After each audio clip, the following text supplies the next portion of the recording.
Hi everyone, we are back. We made it. We actually made it to episode 1 after episode 0. So anyway, it's good to be back, all of us together. And I'm Geraldine Pillinger, this is Kelly Sharp. Behind the scenes is Stephanie Davis, and of course our favourite fellow.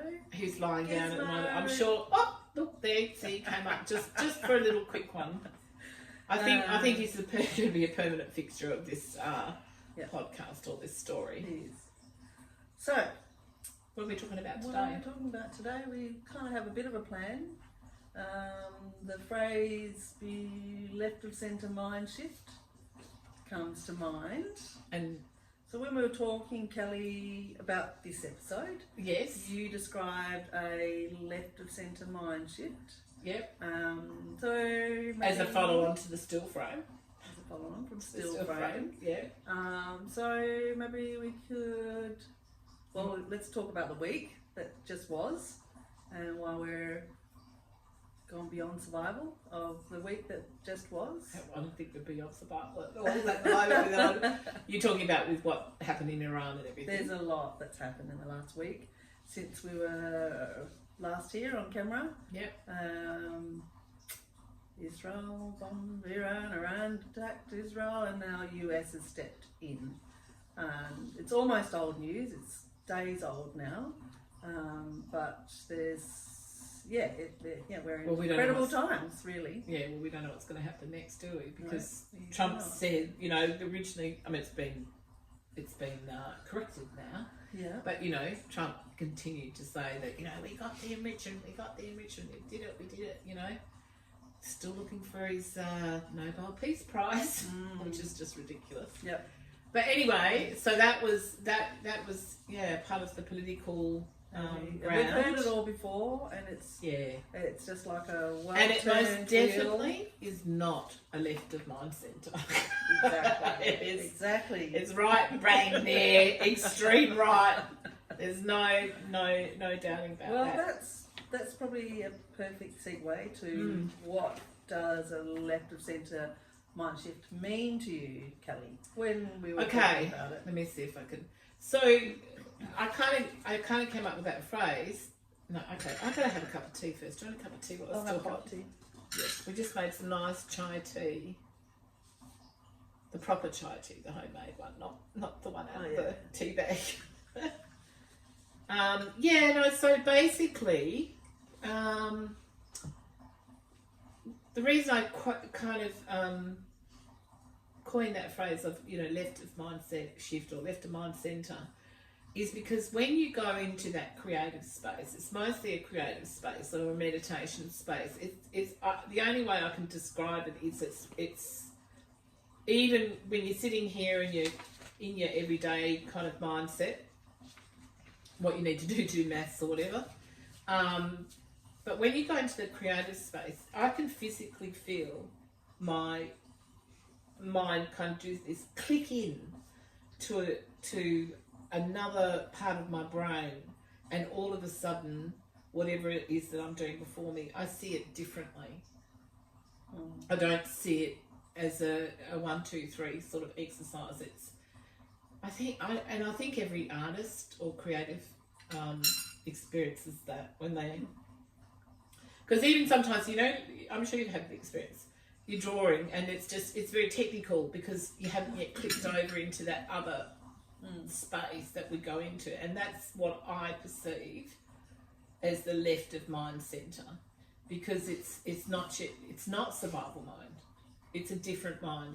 It is that beyond survival mind. It's sort of it's a different perspective, and it's not just about being centrist left or centrist right. In the that's not what I'm talking about. I'm talking about more in a spirit art related exercise.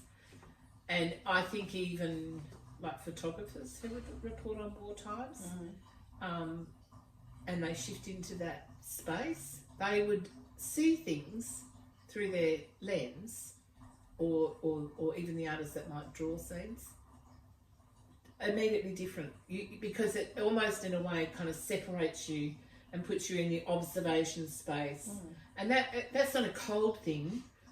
I mean, I know some people see when you go into observation, oh, but isn't that a cold space to be sitting? Are you not feeling anything? It's supposed to be quite the opposite. It's such a clear space. It's like you all of a sudden what you're looking at in front of you, whatever that might be, you see it differently. It's looking through different eyes. And I don't know how else to explain it. I just know that I've spoken to enough creatives that know exactly what I'm talking about. What about you? What would your version of that be? Yeah, well, when you're talking about it, I think of playing music, and because I play woodwind instruments, and I know you go into this zone, and I know exactly, that's nice. I know exactly what you're talking about, where there's just a mind shift, where you're really just present in the moment. Yeah, that's exactly. I think, actually, they're words that are used often in the past, but I do think it is, zone. It is, you go into a zone. Space. I said mind space. Mind space. Music. Yeah. Oh, music. No, it was something else that you said that I thought, oh yeah. It's, first of all, it's about, that you go into the zone. Maybe I went into a left of centre mind. I think everybody, I'm sure everybody's had their... everyone experiences it. I went for a really lovely bushwalk on the weekend, and really took a long time just to come down from the city and be in that. But at that moment I suddenly just saw things a bit differently, because I could actually see. I could see the trees, I could see the plants, I could see where I was all of a sudden. So I guess it's coming away from that. That is what happens. That's a good way of putting it. Mind buzz. That's you become aware of even that feather that might just be floating past, or a slight sound. That's what it is actually. Yeah. When you're in that awareness, everything is raw without being painful. It's in the tiniest of sound, crystal clear. You hear it, like the water. Yeah, like the water. The dog's water bowl. The dog's water bowl. Because okay. I can hear non-stop. This is a good point. The water is going right, and you're listening to it all the time. We're listening to it all the time here, right? Yeah. Because it's Gizzy's bowl and it's on all the time. Yeah.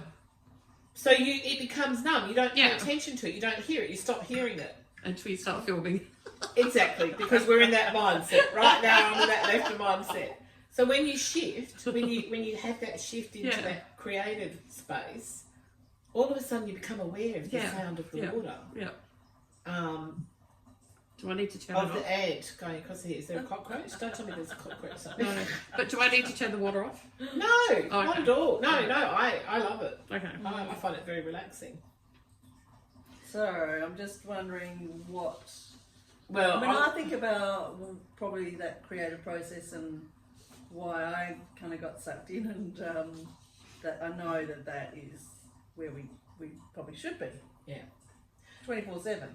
Yeah. Do you know what? Also, I don't know whether you. I don't know whether I've had this conversation with you, but a lot of my work from day one has been. I used to collapse binaries, and all that happens if you collapse a binary is another one forms eventually.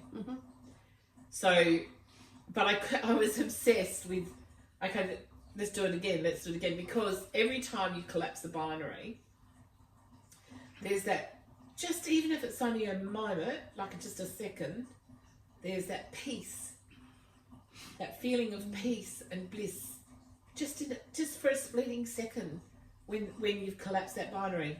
And you take a breath and another binary forms.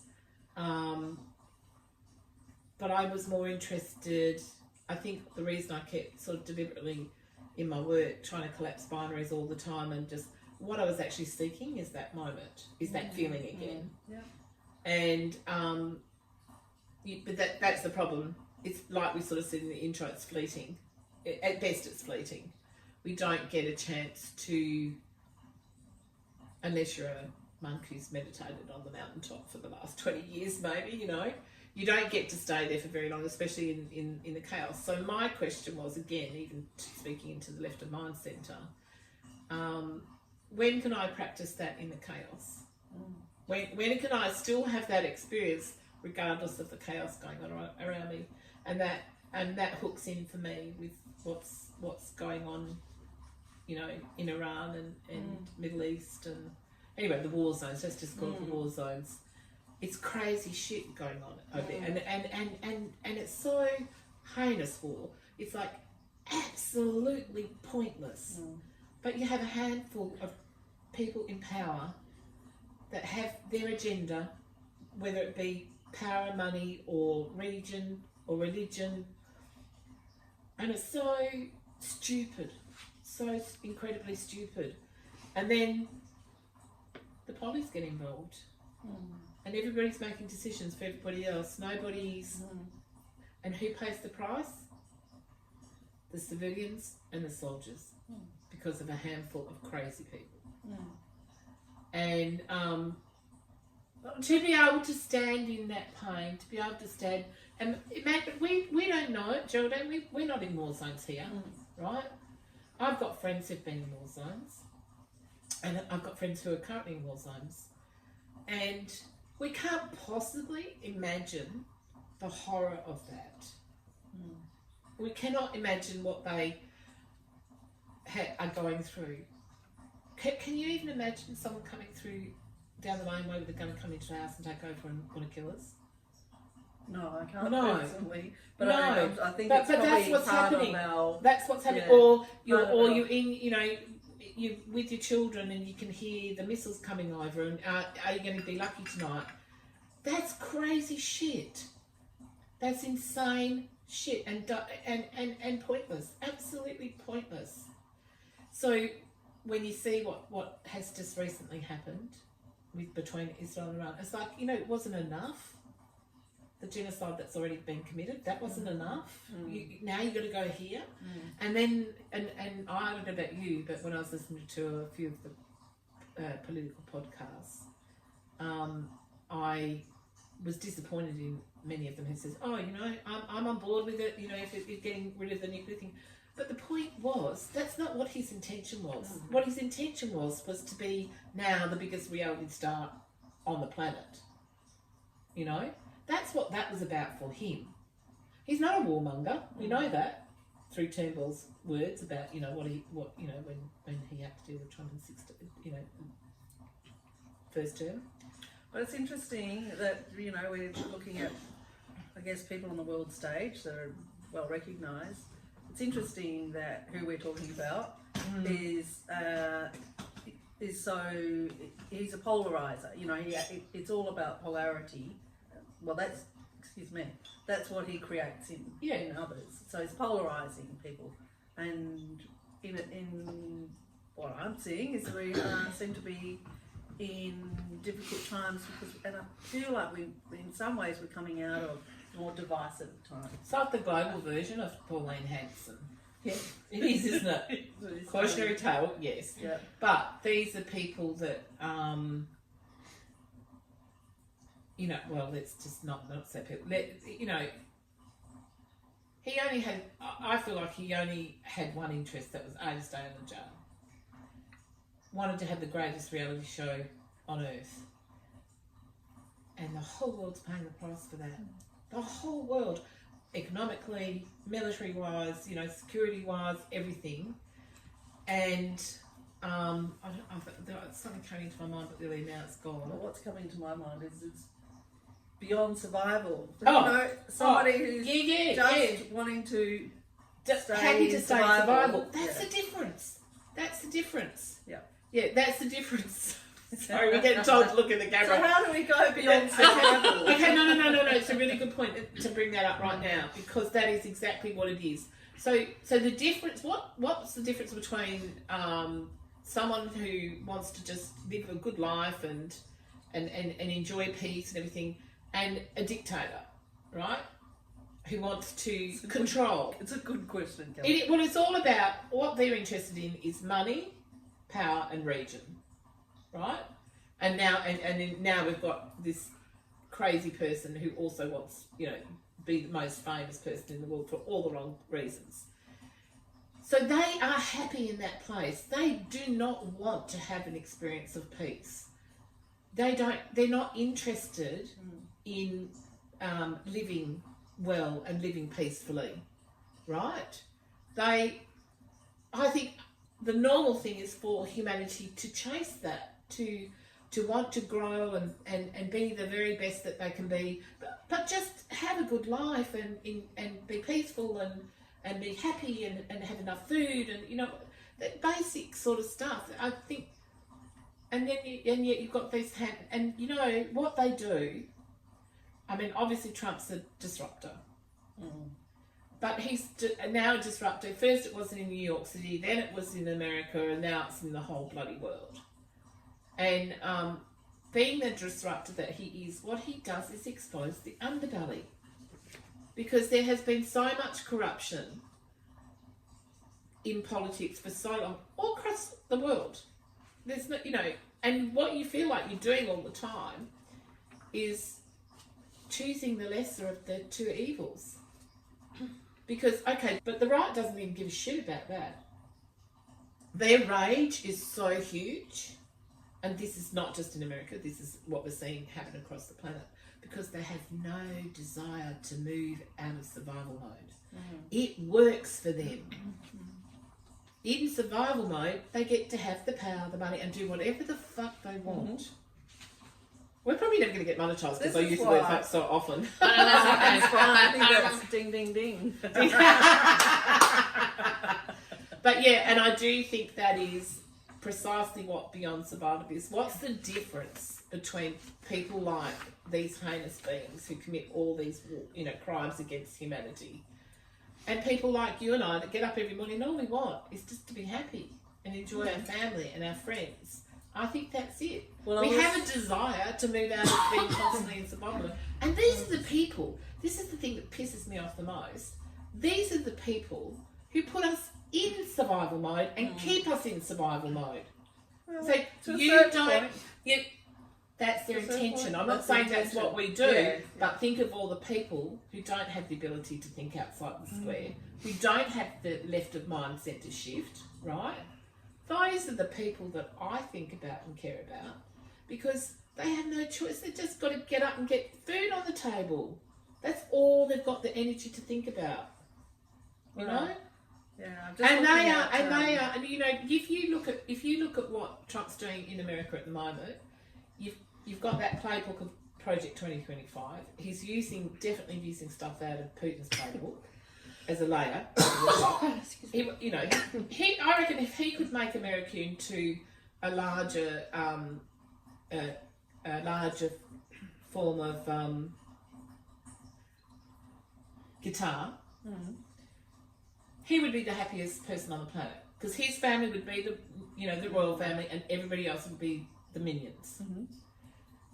And I think in a strange sort of way, what he's and UAE and that whole the first thing they're getting rid of is what he considers the weak, right? The weak and the poor. Get rid of them. The old and the already not contributing to society. They're a burden to our society financially. Let's get rid of them. How do you get rid of them? You stop funding it, right? And you get laws changed, which they're being very successful at doing all those things. And even if there's wins along the way, the damage that has already been done, even think of USAID, the horror stories on Four Corners we were watching the other day about what's actually going on in the ground level, because that funding has been stopped. And look, it's wonderful that the coalition of the willing and all those people are standing up, because again, they too, they're more on the side of, we don't want to always be in survival mode. We want to look for something different. And the only way you can do that, and that's where you get, I like Carney and Barack Obama was another one, because they thought outside the square. They used their creative brain, that left of mindset, to solve the problem. And that's what's required. Well, that's why, we were talking about Glastonbury Festival a little bit earlier, and how really a lot of artists and a lot of creatives do, you know, see the world differently. Let's face it. Yes. No. And Different. should and Different mindsets. and do and should you know, Well, that's the job of put up the us. truth in We're a creative. to the world. And so Glastonbury Festival, you know, protest music at a time when we need to be protesting, and media and governments trying to shut that down. So Oh well, that's exactly what's happening in America. and also like the, you know, a punk rap act you know, went to the point of saying, I don't know, I wouldn't say it, death to the IDF, and the whole audience were chanting it. Now that seems extreme, but let's face it, they're It is punk. extreme. It is It extreme. is, but they're in extreme times. Yes. And what do you expect? What does anyone expect? Okay, they're a punk rap act for a start. Yeah. It's a music festival, and it's creatives, and it's people who, and this is what I find really interesting, people are protesting en masse right across the planet. Yeah. And that's Well, because that's the things are so... That's Stretch. the I think Geraldine, that's the bonus of the chaos is what it has done is brought community together on an international level, and Yes. that community mindset at an international Yeah. level. Yep. That's what it is, and that's an extraordinary thing, and that's what Studio Zero and Nine Dragons Head and other organisations involved. So- That's what they've been fighting for all along, So all this, right? all this, you know, all these horrors are bringing Horrors us to hope. together. Horrors to hope. Yeah, bringing us together and Yeah. bringing us hope, really. Yeah. Well, I And think the hope gets created, doesn't it? Like through these protests, I do think they're very important. There's a lot of people who well, it's not going to change anything. Actually, it does, because that energy that goes around the whole world, because there were people protesting in Paris in solidarity with America, and there was, you know, like there's people who protest in solidarity for Ukraine, just like the exhibition that we did in 22 in solidarity, you know, with Ukraine. That's what the chaos makes people wake up and pay attention and go, okay, we know what we're looking at now, we know what we're dealing with, we can fight back, and we can do that together. I know, when have you ever seen, I mean, when none of us were around for World War II, but I imagine that's the last time that you saw a whole world coming together. You know, so that's But we have these old... that's the good in it. I guess there's these old stories. That's that A piece. war is the old story. Yes. That's the old story. We've Yes. done Well, that. let's We've hope. done that. Yeah, you know? let's hope when But there's this more and more people story has realising finished and we go that. through this crazy time and we get to we will get to the other side of this. Just like we got to the other side of COVID worldwide, we will get to the other side of this as well. It might take longer, it might be more heinous, but we will get to the other side of We it. will. And out of that, we will a community of a new way of seeing. I hope that's my hope. That's my hope. Anyway, Yeah. we're getting So maybe, and okay, so we're talking about that world stage. It's really interesting. yeah. But and you know, we're macro and we're micro. So Yeah, I guess just getting back to beyond survival on the micro level. I'm just wondering, just coming back to thinking about that left us in the mind shift. What do you think was pivotal in your life? You know, I'm coming back to you, Kelly. Okay. And you know, and I can share for me. But what really was pivotal? Do you think that brought you to your left of centre mind shift? Because I think, yeah. I don't know. I was a weird kid for a start. Anyway, so Mum used to always, you know, Mum used to refer to me. I know that, and that's my Kelly. She's my autistic one. Before the word was even ever, you know, anyone barely ever knew it, sort of thing. And in her mind, she was saying artistic, kind of, you know, Artistic. artistic, / autistic. yeah, autistic, yeah, Okay. yeah, pretty much. And but I used to. Oh God, I'm trying to think. I think I lived in that brain until I had my first car accident when I was 4 years old. Oh, Yeah, I don't think I told you about that one. no. So I was in a Beetle car, and I was only 4 years old. I was in the back. My sister was in the front. She was 5, and Mum was driving. And it was like one of those little mini miners. Yeah. And we're going across a bridge, and there's this big truck, and the truck pushed Mum over the edge, and I flung forward. And you know those old cars, and they had like ashtrays, the little steel ashtrays, and they were like so sharp, and that flew open, and I chopped my nose off. Ah. And anyway, in those days, didn't even go to the hospital. You just bund you up and take you to the local GP. And all of my blood was on Tracy, my sister, on her hair. So of course they were attending to her, and I'm just sitting here going, "My nose really hurts." Wow. So I think that moment was a definitely a change. I think up until that point, I probably already lived pretty much full time in that left of mind centre. I was a daydreamer. I was always no, you know, that was just who I always was. But when you get an interrupter like that, or like a you know, F47. Well, speaking of interrupters, Is something's that- happened, Gizzy. What's going on out there, Giz? You're gonna do. So I think what happens is when you get some sort of disruptor, whether it's someone like F47 or it's in your own space and time with someone. Can you explain what you mean by F47 without saying who F47 is? TRUMP. Okay, let's just get on with it. Yep. Should we just call him Kevin? Yeah, Kevin. No, because I've got a really nice. Kevins out I there. had a really nice mentor named Kevin, so I'm not doing that. No, but so what that accident did, the reason that I talk about it and why it was important, it was the first of a few car accidents. It brought me out of that mindset, out of that, you know, that creative kind of looking at and seeing things differently.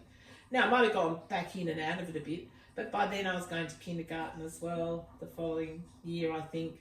And I can remember being, all of a sudden, having to see things that I didn't want to see. Yeah. You know? Okay. Experiencing things that I didn't want to experience. But I couldn't go back.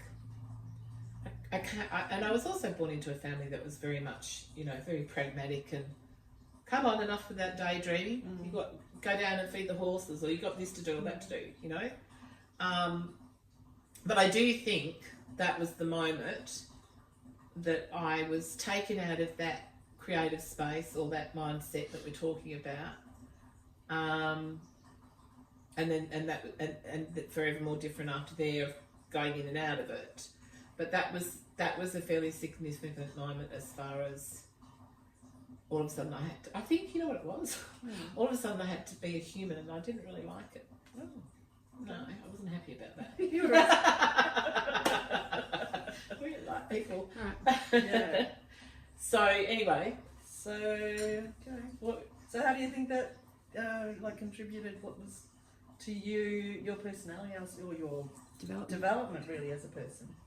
I think I Those still, experiences. yeah, no, I think I'd go in and out of that space after that. So I was still very present with it. I was still a child. But if I had to go to kindergarten, so I created a different persona. And that persona was the persona that could go out and live in the world, you know, with armour, a little bit of armour, because I'd created a character for myself. It wasn't the real me, but it was part of me.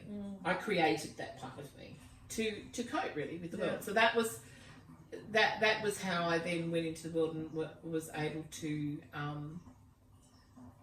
don't know, just be in the world and not.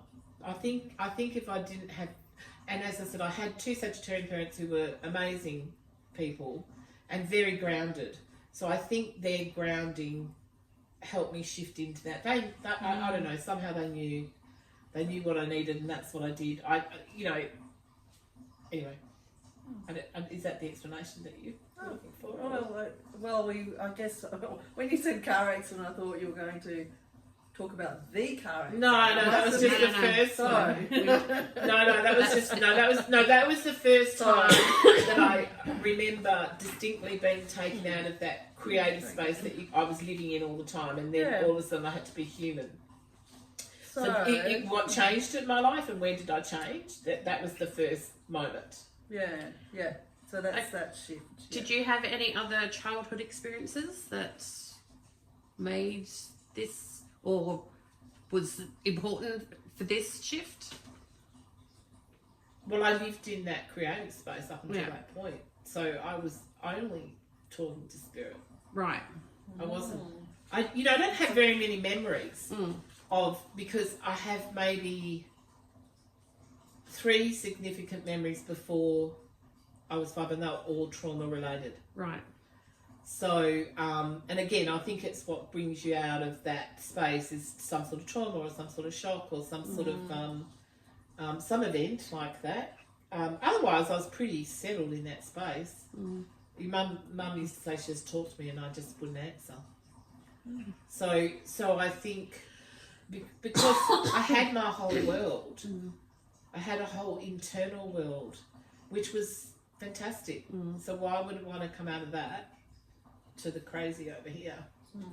But when as I said, when I had that accident, it brought me out permanently, sort of thing. So then I had to deal with life. Then I had to, and I think Mum and Dad somehow understood that, and they kind of, I don't know, maybe Dad had that experience himself as well. So he was able to kind of, he showed me how to have an armour, which was how I created Kelly that wanted to help people, serve humanity in some way, Kelly that liked people, but the smaller child, I don't really have a lot of memories, except that I was in my own world. Is that right? Because where are you going? Where are you going? Sit down. Good boy. You mentioned spirit, and I'm thinking you really sound like you've processed a lot, Kelly. You processed a lot of your life, is what I'm hearing. But you don't. Yeah, but you don't think that at the time. I was only we're talking about from like when I was born to 5, right? So I'm not analysing it as a child. I don't even. As I said, I don't remember. I've got the 3 memories that I do have are all trauma related. Well, I'm just feeling like you learnt from those experiences. I don't feel like you're in that trauma. Just knowing you personally. No. In that trauma. I now. did. So I did though. So I did carry some of that trauma for some years. Yeah. But you don't become aware of it until you become an adult. Yeah. Stuff starts to happen when you're a kid. More traumas. You attract trauma. Yeah. The more you hold on to trauma, the more you attract trauma, I reckon. Yeah. And so that's what was happening. That's it. I'm not fully processed, but I'm from what I'm hearing, you have learnt a lot through your experiences, and well, I hope probably so. that left of centre mind shift scene. Yeah. Where it really, plays out. It really comes to the fore and is like your art. It's practice. Anyway, I'm gonna laugh at Gizzy. I think let me see if I can. It speak feels into like it. Just give me a minute. left Just give me a second to see if I can speak into it a little bit. I think from birth to 5 or 4 till I had that first car accident, I didn't know any different other than the world that I had created for myself. I didn't really interact. I don't remember interacting with it. I'm sure I did, but I don't remember. But when that happened, and then after that, then when I had to go to kindergarten, it was Dad and Mum who taught me how to be human. To give me basic daily life skills so that I could go to kindergarten and interact with human beings, other humans. And then from there, then you just keep moving forward from there. So I don't know I can say in hindsight, looking back now, I'm sure I learned from that. But did I know that at the time? No, of course not. I was just going through life. I was just doing life, like most of us do. I'd love to Tell me hear. one of your experiences with that, because I know you've had some. Well, as far as childhood experiences go, I think for me, in a lot of ways, art saved me, and it saved me in the sense that not that I was going to die earlier or anything like that. It saved me in that I feel like it's given me the opportunity to become more the person that I want to be, and so I really relate to left of centre Mindshift. So for you, was it art that took you into that space? It was, and it always has been, but it was interesting because I had music growing up, and I did actually go and, I was chosen to do a scholarship, so I was the eldest of, 6 children, and I went on to do a scholarship. Now, I was actually much more visually oriented. I wanted to go and do an art. But you were doing music. I was doing music and art, but mainly, music, and that was because my family were musical. Yeah. It's not that I felt like I was it wasn't oozing out of me, but it was an amazing experience to I guess to go beyond what maybe their expectation, not in my family, but perhaps what in that where I grew up and in that sort of environment to a certain point. Yeah, sport was very much part of our I childhood remember as you well. saying that. How did that fold together, like music and sport? Well, sport went out the window when I went to when you realised you had control of your life and you could make a decision. No, I always loved I loved it, being active, and sport was really was also about maybe discipline and mental discipline and So you played physical sport. discipline and Dad got us into sport, so maybe it was a baby boom, I think, because Dad had us swimming competitively from age 5, riding horses competitively from age 5. So he made sure we were busy. So is that what your experience was as well? Yeah, probably it did definitely come from. So my dad's side was more sport. He was a competitive cyclist. I mean, he went. Oh, we didn't know. Literally, Dad rode nationally. Oh, my dad too. Well, maybe our dads knew each other. Oh my God, would that not just be? My dad went to every competition. No. He travelled. He cycled across Australia and back with a mate. Just because that's something you do. Yeah. But he was raising money, and I guess I got my dad's legs basically. So I used to. So that was your sport? You cycled? No, I was running and you name it, netball, running, just always So active. funny, I never saw you. We were being active? I can't imagine Jordan out playing sport. I just can't. Everybody, I actually ran in the state 8 for 1500 in, I won't say the year, but What about me? Do you reckon? All I wanted to do was run fast. Really? I just can't see it. But can't see it. The thing is that someone always beat me. So I did have a It's like competitive side, but it wasn't I don't that know about competitive. I was in the state finals for high jump. But okay, there's a physiological thing that happened. Yeah. Where when I was 12, my siblings all seemed to get taller than me. I stayed the same height. I know that feeling. I was 5'6" So at 13 and stayed 5'6" forever and ever. Yeah. Anyway, so very much overnight. Yeah. So, music replaced sport, and then I really and I did have my mum just was super encouraging of anything that we did. Nice. And it was incredible, really. Yeah. And you know what? That is the blessing that both you and I had. We had good, solid parents that helped us. Wow. Not just.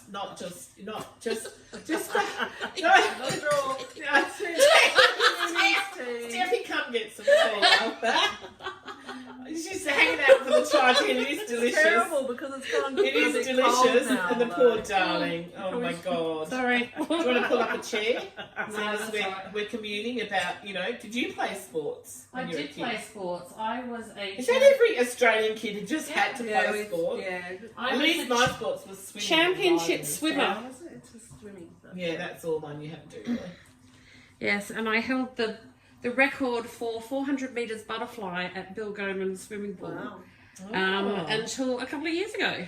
Wow. From when I was, I don't know, about 8, I think I started swimming. 10, something So like I was that. a swimmer too. Yeah. But I, as I got older, I was more into the springboard diving. Yeah. And so you only have one student from each year represent this the school, Yeah. and so that was me. Yeah. Yeah, pretty much most of my high school time. Yeah.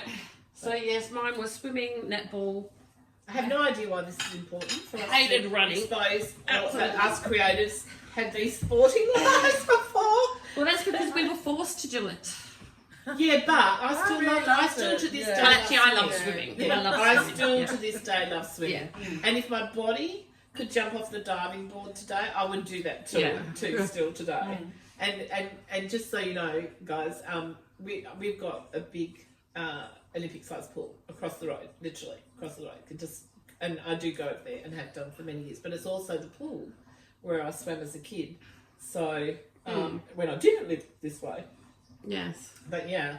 But that's if we could get all the men, like all these dictators, and playing more sport, maybe they'd be less likely to need to go to war. Well, maybe I know, this it's is something their that sport. No, that's what I'm saying. But if you can give them, can't you fall in love with football? Can't you fall in love with cricket? Can't you fall in love with something else? And save us from, having to go to war because you need to get your rocks off? But didn't they do that in Roman times with the gladiators? Yeah, that's what I'm saying.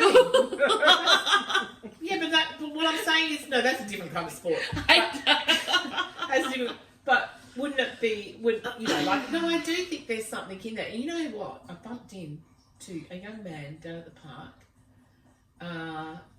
doggy park, taking kids to the doggy park, and he was playing lacrosse. He was practicing lacrosse, and I was talking to him. I said, what's the history behind lacrosse? And is it like is it like polo? Like, does it have some relationship to that? And so he was explaining to me, and then we were just talking. I don't know. We just started talking about politics and war and stuff. And he's a young man, like 22, and he was quite eloquent in what he was saying.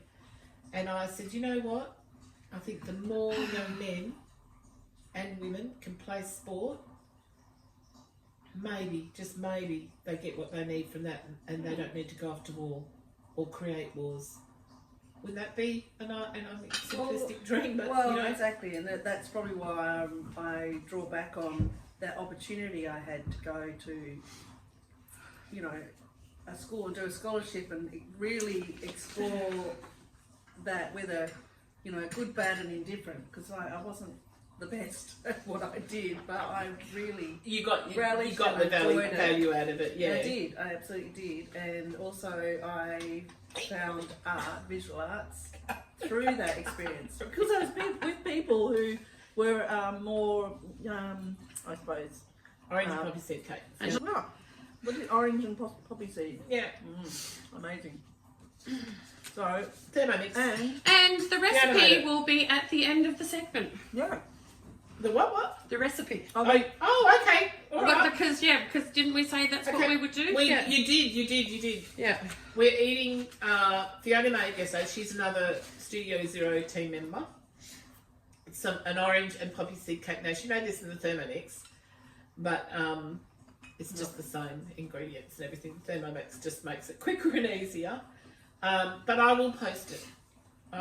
Remind me, Geraldine, to post it. Remind me, Stephanie, to post I'll it. put it in my notes. Good. But I'll post it. It is really good. It's really delicious. It's got an orange syrup that goes with it. So And oranges. And it's forgive me for gluten-free. eating on camera. And oranges are And it's gluten free. Gluten free. Oh yeah, it's gluten free. Yeah. And oranges are in season right now in Perth. So Yeah. Very seasonal. It's winter here for us. You never see Perth people rugged up like this. Yeah. Normally, like maybe 2 weeks out of the year or something. But no, although mind you, climate change. Even Gizmo's got a bit more coat than he normally does. I'm going to ask you, was there anything that you wanted to ask me more about the left of mindset stuff? Well, just in your words. Then I want to share my theory. Just a theory. Well, don't Theory, forget, everyone. Not real. Theoretical. Theory. Kelly theory. Lily crazy, but a Kelly theory. Don't forget. Yum. It's so good, isn't it? It's so good. So, look, just lastly, in your words, Yes. what does... And by the way, if you want to know what's on the plate here, by the way, we make everything from scratch here, because that's just how we rock and roll, right? There's also gluten wheat-free butter biscuits. I'll put the recipe for that too. They're delicious as well. Sorry, just butter being the operative word. Loads of butter. Like shortbread, but even crunchier and nicer because it's soft in the middle.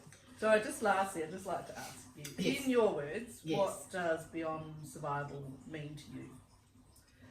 Just that again. I was Just finding that literally, it's a flow on left of centre of mindset. Is the flow on from beyond survival means that you're choosing every experience that you have. Really, I guess what you're looking for is the middle ground in it, which is where I find the peace. So even in the most horrible things that might be happening to you or around you, if you can find the centre of that, it doesn't make it okay, but there is that space where you can just have a moment of reflection and peace, and then you can move, from there. So to me, beyond survival is finding that centre, the left of centre, in every situation and every story. Sorry, every story. So that to me is what beyond survival is. It's like, okay, we talked about it in the intro briefly, but we are constantly so in survival mode all the time because we've got to wake up and go to work and pay the bills. And I think probably one of the biggest blessing for me, because I played that life. I did a very corporate life up until I was 30, and then worked in advertising and stuff. And then only then after that did I become a full-time artist. And that was survival mode. I did not want to get up. I don't think I've ever, only one job, and it was for Murdoch. God help me. I didn't know. When you know, you don't know. But it was only short-lived. I only worked for about 18 months. But it was that very get up and go to the office and be at the office at 8 o'clock in the morning and then, leave and everything. It was like torture for me. It was just like, I can't believe people have to do this their whole life. Because that is the absolute epitome of survival mode. We're like little... Can I tell you a story about when I first went to art school and I worked at Myers? Tell everyone. Okay. so this is where it really dawned on me. I started at the age of 30, I think I was, full-time art school. So and so I had to go out and get a job. Now before that, I'd always been pretty much my own boss and had a few, as I said, just that one experience where I worked for Murdoch in the 9 to 5 craziness. And it was, I really had to let all that kind of idea go of, this is what I'm meant to do. Get up every morning and go to work, because that's what everybody else does and pays the bills. So to lose that mindset and leave it behind and trust in the process and go from being, I think at the time, on 65 grand a year to pretty much $120 a week, I think Australia was at that time, was a huge risk, but I just knew that's what I had to do. So then I had to go out and find a job, and I thought, oh God, what job can I do where I'm getting casual wage? I don't want to work at McDonald's. Yeah. What can I do? I thought, well, I can either be a maitre d' at a restaurant, because prior to that I owned a restaurant in Melbourne, or I can go and work in Myers, which is like our department store, one of our main department stores, and I used to supply them with goods, so I knew their system, and that's what happened. So I go in and get the job, like there's this, it was even just the interview process was mind blowing to me. A whole bunch of people, that it was one of those group interviews, and then you have the individual interview afterwards, and it was all this, little separate kind of psychological things that you had to go through, and I thought, Jesus Christ, anyone would think I was signing up to be a lawyer or something, like taking a very serious job, and it was just a Christmas casual working, but liking it. So that was my first experience of having a real job, so to speak, other than when I was a teenager. When you go to school and you do work. I worked in the record bar, and anyway, and it was also the first time ever in my life I had to clock in and clock out. It was a mind bender for me. So not only do you have to clock in and clock out, you have to do it through security, and just in the Perth store, I was in the main city store. I think there was about 400 staff or something in every shift, and then you have to line up, and everyone wears black and white. So everyone has to line up. I didn't know anyone. It's first day there. And you waiting to go through security, they check your bags, and then you clock out, put your like really serious. And I thought, I don't know what's going on here. I don't know what I'm doing here. This is crazy town. Because I came from, as you know, a family of entrepreneurs, so it was very much about just go out and do what you want to do and make your own money. Don't work for someone else. Take contracts on. Be a sole trader. So this was like a whole new experience for me. And as we're walking along, I just couldn't help it because everyone's shuffle, and I just burst out laughing. And this woman behind me, who actually was quite lovely, and she said to me, "What's so funny?" And I said, "I feel like I'm a penguin, and I'm going home." And everybody, the whole line started laughing. Then we're all going like this. Just, and I made a lot of friends after that. And I thought, I'm glad to know, because I was at that place then for 6.5 years while I was studying, and every Saturday, every Sunday, apart from not take holidays to go to India. But that was so mind-blowing to me. But that was my first real experience of even being around a lot of other people who've been working there, some of them for 20, 30 years. And I thought, how? But there is a culture there. There is a beautiful culture there as well. They all kind of, support each other, get to know each other, and all that sort of stuff. But it is survival mode because they've got no other choice.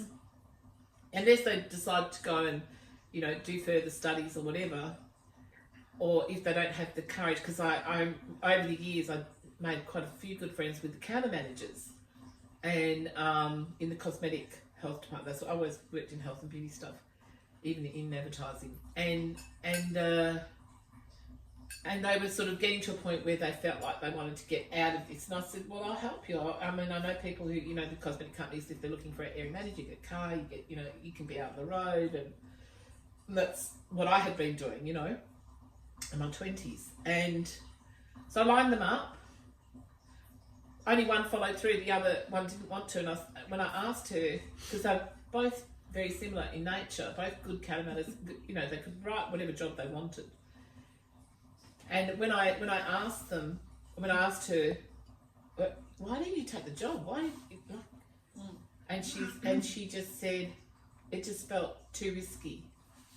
And I said, isn't it more risky continuing doing what you're doing here?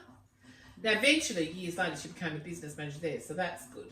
But I went home to Dad and I said, told him the story, and I said, I don't understand. What's the difference between this person who's taken the opportunity and run with it, and this person, and they're both the same, both got the same qualifications, similar sort of personalities.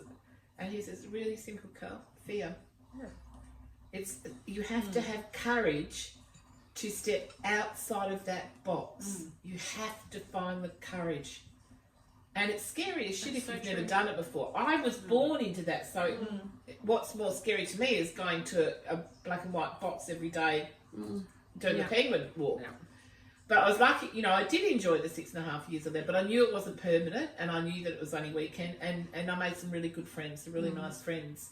But it taught me a lot about all these people will never get out of this. This is what they're going to be doing for the rest of their life. And I thought, that's freaking survival in your face every day. Wow. And even if you do out there and you're doing your own thing, like we have done, whether it be from the entrepreneurial sort of side or the artistic side, you already have decided. Autistic side. Or the autistic side, yeah, that comes into it as well. I think that helps. But also, I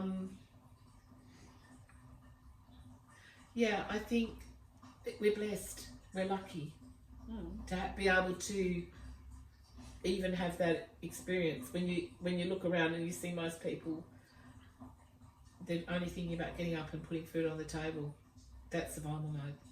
So what's beyond survival? Cracking that code. Cracking that egg open and being courageous enough to step outside of the egg that you've always known.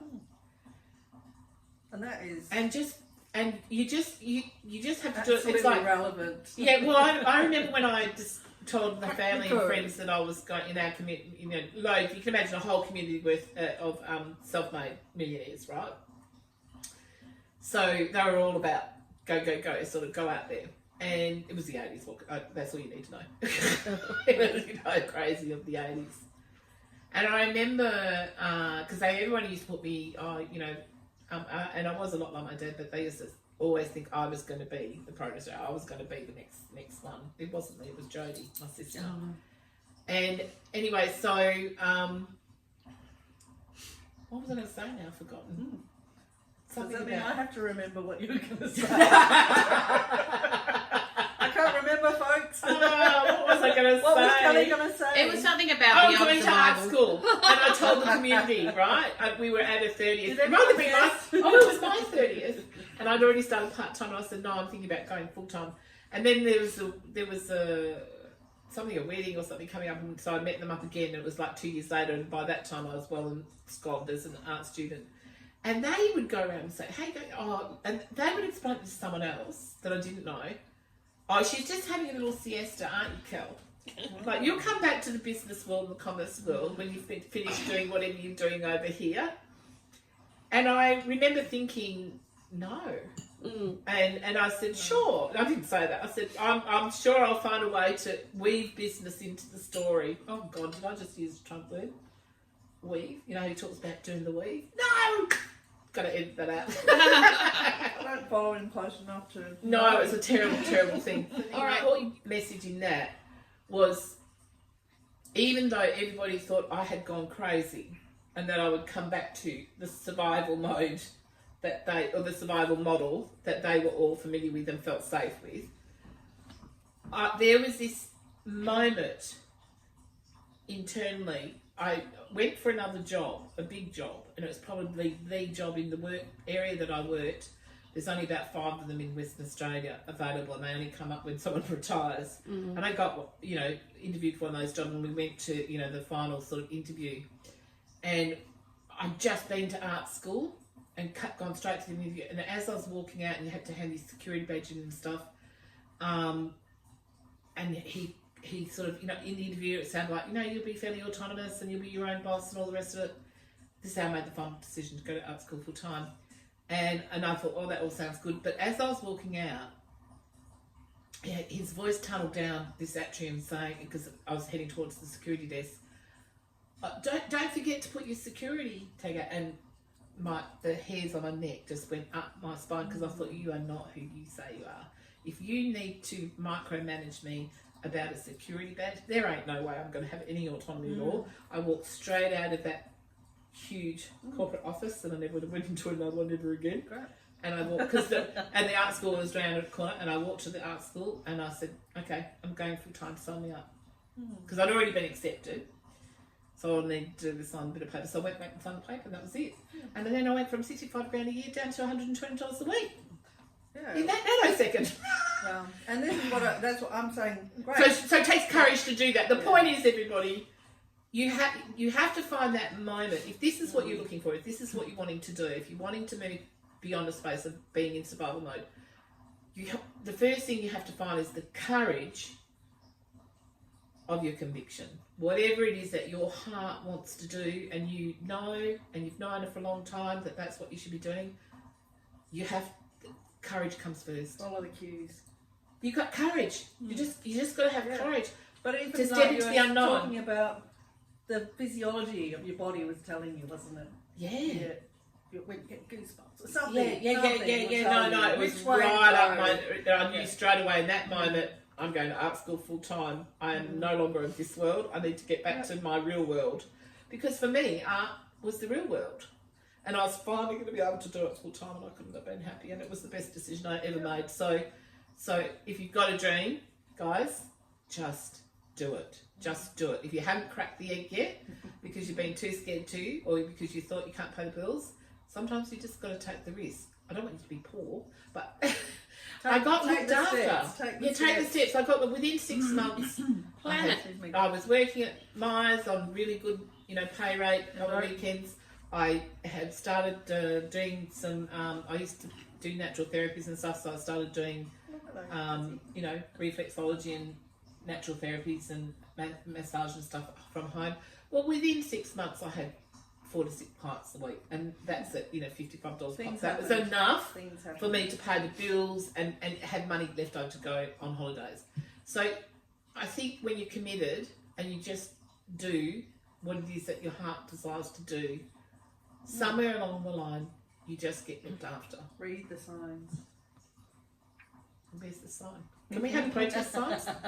You're going to promise making protest signs. So at the end of each episode, I could hold a protest about a particular political moment I'm having. Protesting this shit still. That's the one you take to every single protest. That's the best. That's the best. It was that lovely old American woman who was out protesting. Oh. And she must have been, Stephanie, she must have been about, hang on. Sorry, Stephanie. Yeah, when you do. Yeah, so she must have been in her 80s, I reckon. And her sign she was holding up, I just bless. So I miss those old feminists, you know. I can't believe I have to fucking do this again. And it was just beautiful. Now for me, last week we read your words on Beyond Survival. Yeah. I thought we could start this tradition and we reading or music or something to take us out, something creative, something. And Stephanie's telling us we've already got that in episode. No, we've already changed. Oh, I thought we're going to do that next episode. Oh, because Geraldine has found a beautiful poet who she's got a piece there she wants to read, and it'd be good to hear it. And I think we can do that every week. We can, at the end of each episode, guys. Sorry, we should be talking to you. We're going to have like a local singer-songwriter, or read something like this, or do, you know, it might be a film art installation that I tag on the end of the video. But we're going to put our little creative bit at the end because that's who we are. Yeah, okay. And this piece is by Stasha Ginsberg, who's a contemporary writer. And I guess the reason why I'm bringing this to the table is that it really is about rewilding, because we're talking to people about beyond survival, what that means to us personally.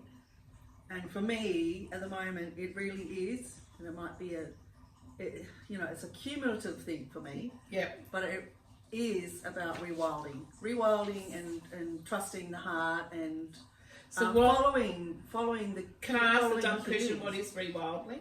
Rewilding. Well, it really can be just your interpretation. Before you read her words, just your own. Well, I looked at rewilding as whether it's on person or on the planet, or look at what's reality TV that's really popular, the Alone or the Survival. Oh really? You mean like Survivor? Is that called Survivor? Survivor. I've watched an episode. Terrible show. Oh, I love it. Oh, I think it's great. God, I love I think it's great. Oh my God. And I guess for me personally, rewilding is about self-trust. And getting back to nature. Getting back to my own nature. Inner nature. Yeah, my own inner nature. And I guess it's really relevant, and I'm following people who are talking about that. Steffi, and talking about... Sorry, before you do read this, people are going to be asking, who's the voice in the background? I think you need to bring the chair up for this one and sit right here, bring your cup of tea, and listen to the poem with me. All right, okay. So that everyone can meet you. So the rewilding, I'm following up on what I'm interested in, which is I've always been interested in, Greek culture and ancient culture. Okay, we can't see Steph there. Closer. Oh, no, I can't see her there. So I've got the things you do for your friends, guys. Oh, then we just don't do that. Come Perspective. Come closer. And so Gizzy wants me to be here. Connect. Gizzy, sit, baby. Not hot chocolate Geraldine. So Gizzy wants me to be here. So there you go. Let's go. Right. Whee! We have our... Back to Geraldine. Our Our producer, This is Stephanie, Stephanie, by the way. has joined us for the rewilding moment, and I guess it means a lot of things to me. You know, that's And I'm finding I'm like, what do you mean by rewilding? it'll mean different things to different people. To me, it is about coming back to who I am, and it's just self-trust. But we're also got a lot of information coming through, which is about remembering who we are. You know. So I mean, this is wonderful for me to be sitting with you, Kelly, and to be sitting with you, Stephanie, and Gizmo as well. To be you're part of my hood, and you're part of my, I guess, where I feel a place where I feel safe to be myself. And you know, so I think that's what rewilding is. That self-trust and community and community and connection and just to keep coming back to yourself. I feel like I need finger puppets. I love you too. Well, I love you too. No, it's on record. We're on the roll. So the Wild Remembering by Stasha Ginsburg. I'll read it out. Yeah, we're listening. And it's from the Wild Matryoshka, if anybody's looking for it. And it goes like this. Everything is breaking. Breaking down, breaking open, breaking apart at the seams. Not that you need a newsflash, but we are past the brink of the great breaking. The great breaking is full of terror, discomfort, annihilation, and the great breaking is full of emergence, emerging, becoming, beauty. The most rigid of us will have the hardest reckoning days. Perhaps that's why the ossified kings are following or blowing up the world, terrified to break on the inside. Their terror moves through them, wild and unconscious, like rams at war. Inside the egg is mystery, darkness, uncertainty. Birth takes time, and it's not tidy. It's raw, messy, and marvellous.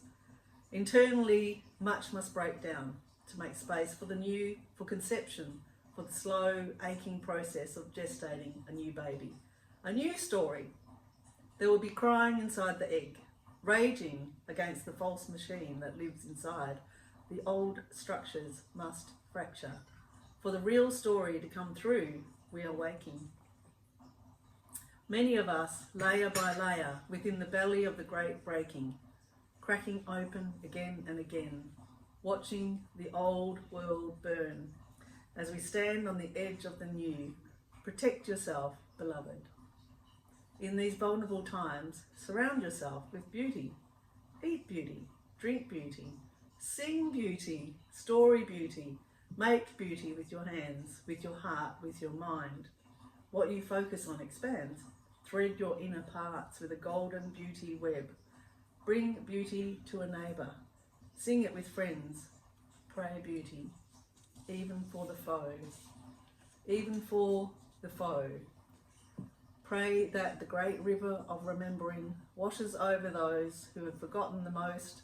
We are in a time of suffering, and we are in a time of beauty. Transformation is an intense affair. You were made for these times. Keep remembering. Well, how perfect is that for what we've been talking about today? It just seems apt. Yeah, you know. And thank you, Stasha You Ginsburg. are the pain and you are the beauty. You're all of it. Yes. That's not separate. No, exactly.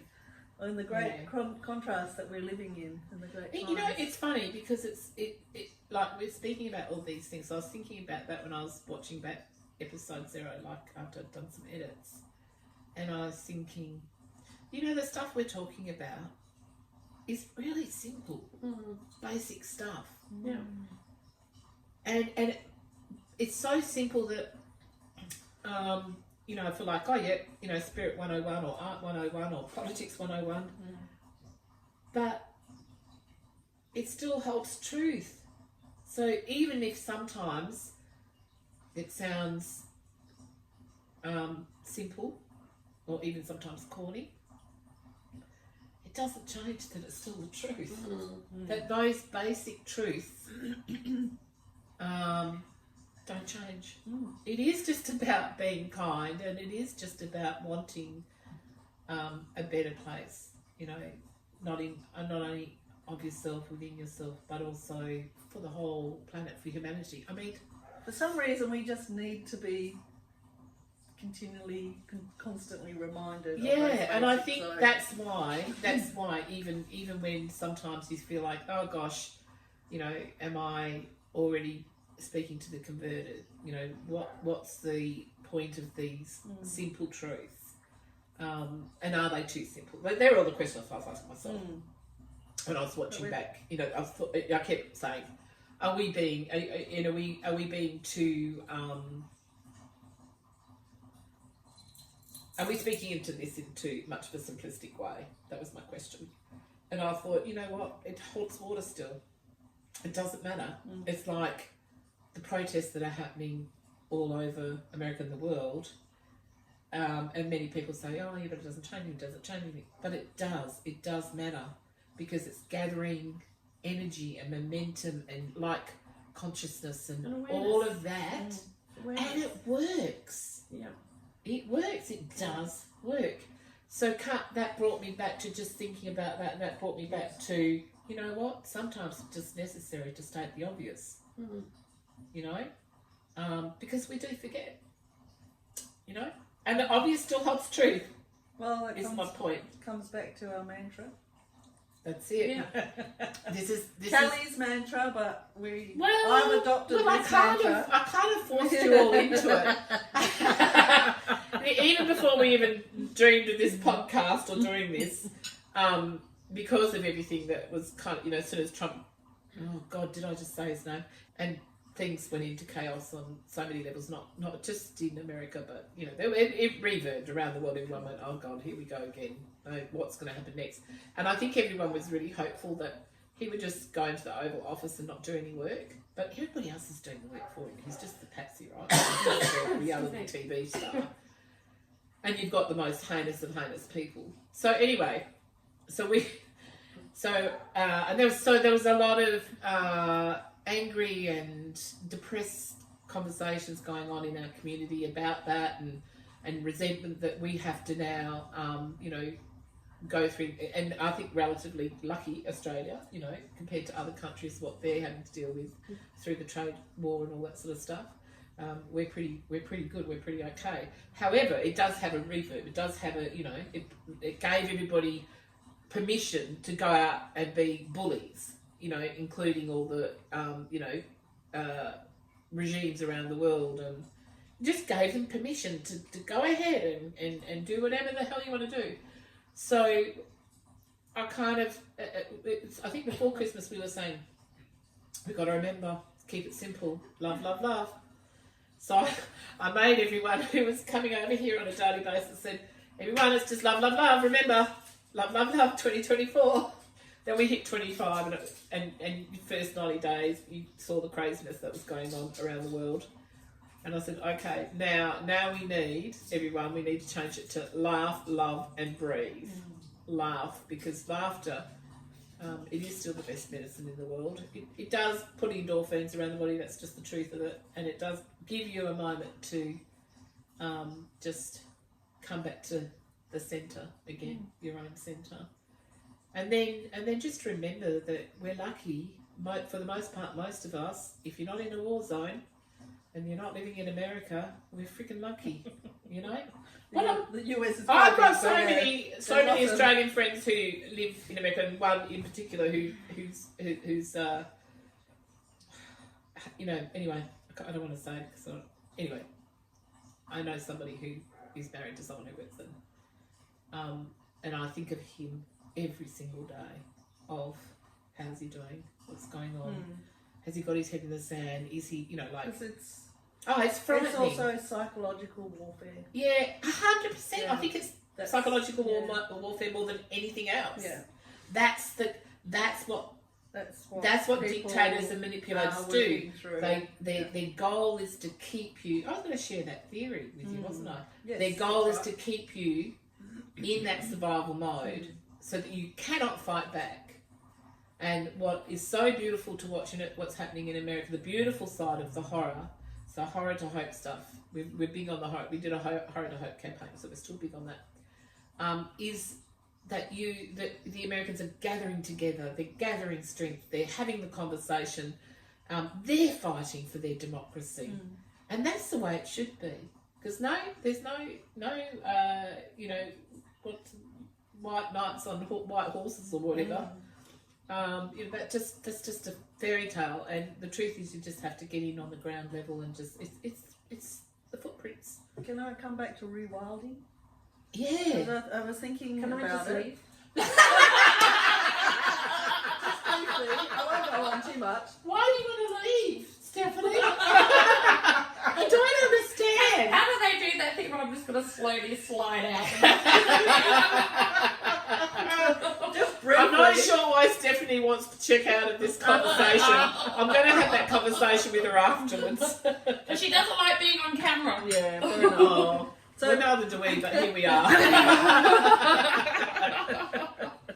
The things we do for democracy. I'm just going to Amazing. check his Okay. camera while I'm...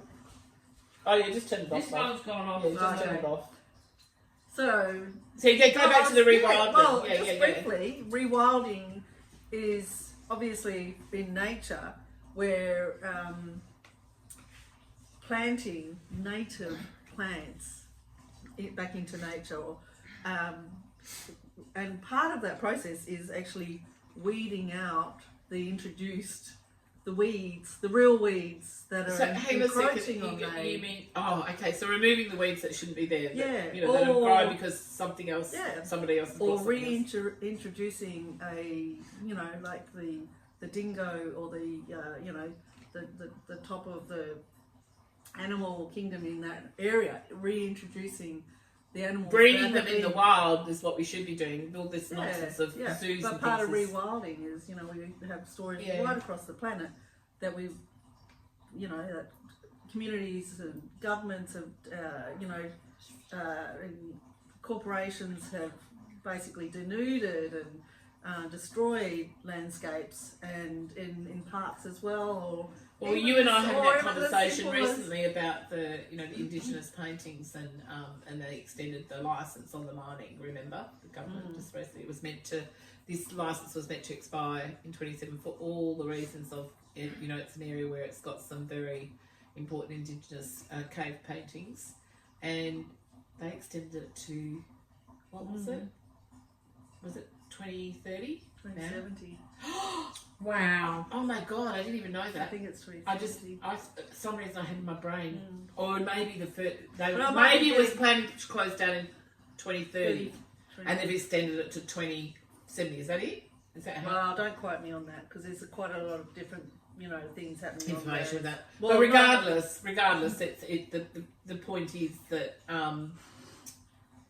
Well, actually, what I was going to say Yeah. is there was an avalanche of those sorts of licenses given to mining when our Labor government came by in. the way, It was quite we are a unexpected. mining state with rare earth. By the way, so we've got that going on in the background as well too. That make no mistake, we're very aware of So it's certain people just coming coming and back trying to to that idea of do business with rewilding our rare earth mines. is to put the lens back onto ourselves in the sense of rewilding, and I think one of as far as getting back to our truths and weeding the bad thoughts, the patterns, the things that we Beyond survival again.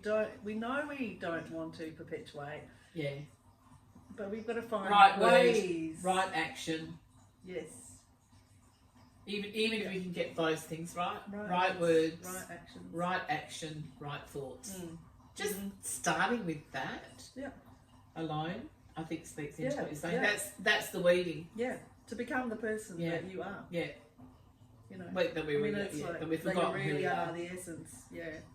your truth. Yeah, that stuff we've Your forgotten. You know, and it's not something that happens overnight as well. No, it's a lifelong. So you've got to feed yourself. I think until you become enlightened, like Buddha or Christ or many of the others who've gone before, until that happens, you've got business to do, and so it's never ending. Apparently, on the other side, it's never ending as well. But we'll get to that on another episode. I do want to run the theory by of what we were talking about Iran and everything. I came across a photo. I think it was August the 24th. I'm not sure. I'll do a fact check on that and post underneath if I'm wrong. That Netanyahu went to Mar-a-Lago and had a meeting with Trump before he became president. So it was August 24th or something. And there's a picture of him and Marco Rubio there, I think, also sitting at the table.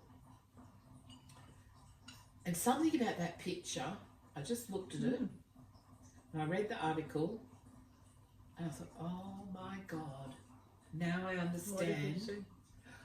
Immediately I understood that the reason Trump refuses to support Ukraine is because they did a deal with Putin. Now remember, days before that meeting, Putin met with the Iranian and signed a partnership, a military partnership, 2 days before. And was Putin there for Iran with this president? No, he was not. But I think what they did was Netanyahu and Trump say to Putin, look, we'll leave you alone with Ukraine. I don't tell you, it's Kelly theory. No, but we'll leave you alone with Ukraine, because they're this heinous. I can see them having the conversation. I can see how easily it would happen, and they would think nothing of it. But they're all playing each other too, so there's all those factors in there. We won't stop you from bombing and annihilating and committing your war crimes against Ukraine. But when Netanyahu's finished with Gaza and the Palestinians, we're going to go after Iran, and I'm going to use the excuse that we need to get rid of the nuclear, the enrichments that they were keeping underground. So imagine just for a second that theory's true, that's what happened in that meeting. And so, because it makes no sense why F-47 would not support Ukraine and keep supporting. I know he loves Putin. I know he's got the starry-eyed thing going on with him and has done for many years, according to Turnbull. Loves a prime minister of ours who had dealings directly with F-47 when he was in power, the first term. And he said he's not a warmonger. And I thought, that's true, he's not. But that's why he wanted to get in there and do the whole performance thing. First of all, it didn't annihilate any nuclear situation, and probably they'll bounce back within a few months. They'll be back exactly where they were before this. How much money did it cost to do that? I don't know, it was 50 million or something, maybe more, maybe I'm under-exaggerating. But the bottom line is, it just clicked into place for me of like, that's what they've done. They have made a deal before he's even got into office and said, we'll let you do whatever you want to Ukraine, but when we go for Iran, you have to leave us alone. So that because remembering that it was, and remembering it was F-47 in his first term that gave Netanyahu all the things that no other president would before that. Yeah. So he could go ahead and do what he's doing today. Yeah. None of that would have happened if Trump hadn't already made all those very important changes that the Israelis loved. We've got a few Israeli friends, you and I. And, they loved that he had Trump in the first term, but they had no idea of what was coming, or what that was put in place. They're thinking years in advance all the time. And so that gave him then the ability and the permission to do all the heinous acts that he's done now. And now you talk to us, and most of them want to get rid of their Ngātu. You know? So, but how, I don't know what you think about, what do you think about that theory? Sounds completely plausible, Kelly. What do you reckon, Steph? Sounds, yeah. I wouldn't be surprised. Yeah. And how And when it's more horrendous is that? What are we, And the worst thing is that F47 did it for the reality show because he wants a bloody Nobel Prize, Peace Prize. He keeps trying, You want and then he has the audacity to get on social and say, "I won't get the Nobel Prize for this. I won't get because the Democrats." But it's like, oh, for freaking fuck's sake! I'm trying not to say the word, Frack. Stephanie. for fright's sake. I'm trying really hard not to swear, guys. Yeah, and it's again, what these individuals did played out in the whole world. Mm. We all have to suffer the consequences of that now. You know? And I don't know, that just makes me, this is my anger moment, and I'll move into the beyond survival moment, probably post podcast, but yeah, I don't want to really end on a sour note. let's end on the Bezo and his wife to be wedding in Venice. Oh my god, that's more bad news. No, it's the not. only good There news is is that one. isn't he moving his headquarters out of America and going to Europe? Well, all I'm focused on Okay, cool. is the Venetians. God bless all of the Venetians. Having a field day because You mean Venice, where we were meant to be in 24? yeah, we have an affinity to Venice, Yeah. and the Venetians. I have an affinity to the Venetians now because in protest they are because basically Jeff Bezos and wife to be, name's not going to come to me, practically bought off Venice for their wedding, and the Venetians. So there's a whole lot of there's places that they can't go because it's Jeff's wedding. So the Venetians are all in not protest in the most wonderful way where they're recreating. Don't you just love the way puppetry the Europeans and protest? mocking and putting great big signs up in I think it's Marco's. Mark's Square. So, yeah, Mark's Square Square. and San Marco. I've been there. Isn't it just at Mark's Square? Yeah, St. Mark's. Well, sometimes, Yeah. yeah. But it is. Look, this is the people's protest, basically. And that's exciting because Yeah. it's a bit like when I saw the Parisians get out and do that fascist protest, and the that women was who were incredible. completely, Yep. had the flag across their boobs and had blood on the right hand and holding Yeah. it up and the hats and everything. And that oh my god, I just felt that when I watched that. I thought. I do love the way the Europeans protest. They really do know how to protest. And the other thing Wholeheartedly. when you got we're at episode 1 now, and so hopefully you've seen episode 0 already. But at the end, I tagged on a video that was what we call performance art about what was going on in Ukraine, and it was to one of their folk songs. But it was they basically went out and put a blue and white chalk paint.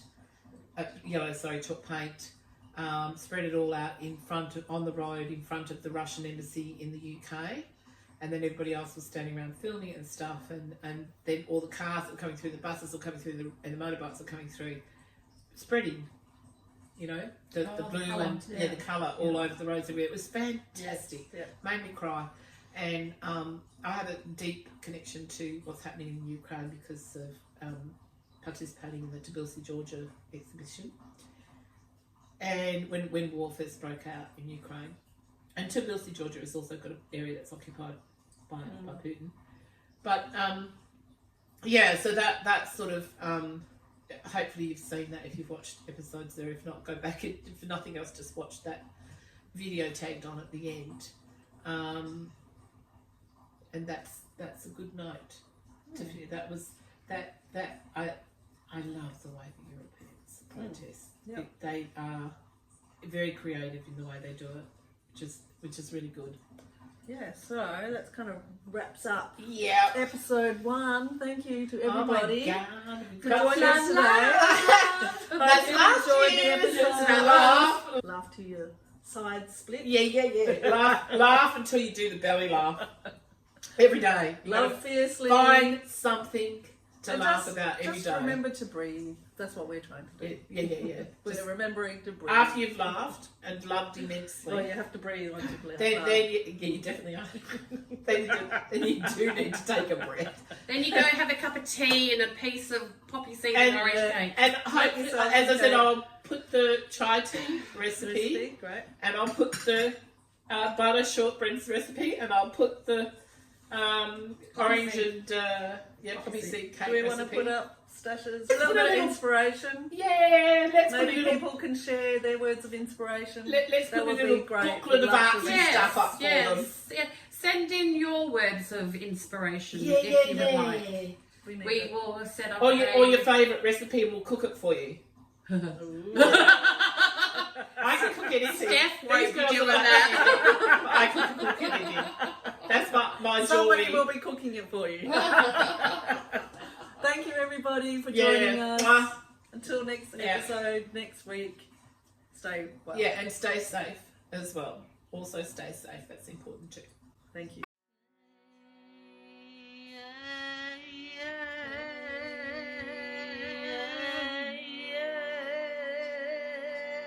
The Russian president declared a war on the record. Should I play the video of your president? Ambassador, shall I do that right now, or you can confirm it? The ability of this body to stop the war, to do everything possible to stop the war.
I